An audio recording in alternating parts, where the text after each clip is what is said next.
Magbigay tayo ng personal opinion natin ukol dito sa kaso ni Pastor Kibuloy.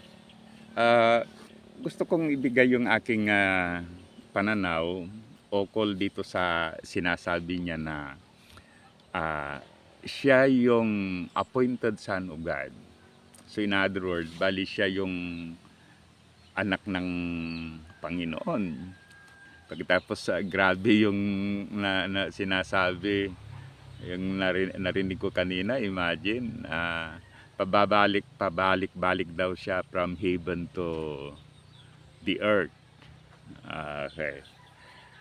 Ah, sa palagay ko talaga, yan ay napakalaking kasinungalingan, talagang paglilin lang sa mga tao, lalong-lalo na sa kanyang mga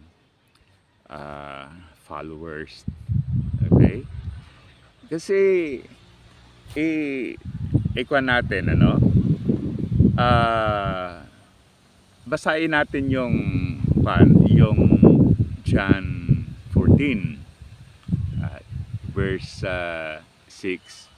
So maliwanag doon, one time sinabi ni Christ na uh, I I am the way, I am the truth, and no one can come to the Father except through me. Okay, baka nagkamali ako sa mga ilang words dyan. But then, ganon yung sinabi niya, no? So, in other words, talagang I am the way, yung tinatahak ni Kristo ay talagang yun ang pinakatama para makapunta tayo sa Almighty God. Tapos, the truth, ang ibig sabihin talaga yung tinuturo niya ay tama. Okay? So, yun lang. Ang Biblia, nag-exist na yan thousand and thousand years. Yet, nandito pa rin. Hindi nagbabago. Hindi nagbabago. Okay? Kung may, aliba, from Old Testament to New Testament, may mga ilang bagay-bagay doon. But then, generally, yung faith, yung mga prinsipyo, yung mga precept, ay talagang nandoon pa rin. So, siguro, siyempre, sa New Testament, Christ is the grand subject. Okay, so ganun ang sinasabi niya.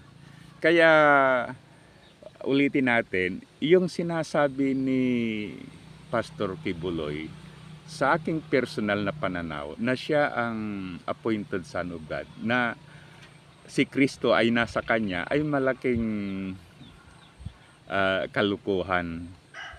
Okay. At malaking panlilin lang, lalong-lalo na sa kanyang mga kapanalig. Ang masama pa yan ay imagine maraming naniniwala sa kanya na na-infuse na sa politics, ano. Okay, yung kaso niya, maraming mga elected officials natin na kumakampi sa kanya. Ngunit ang pinaka panalang doon, yung sign na talagang mali ay yun nga yung sinabi ni Kristo na siya lang yung daan, siya lang yung truth, siya lang yung tao na mag-alalay sa atin para makapunta tayo sa Father. Okay, wala nang iba. Kung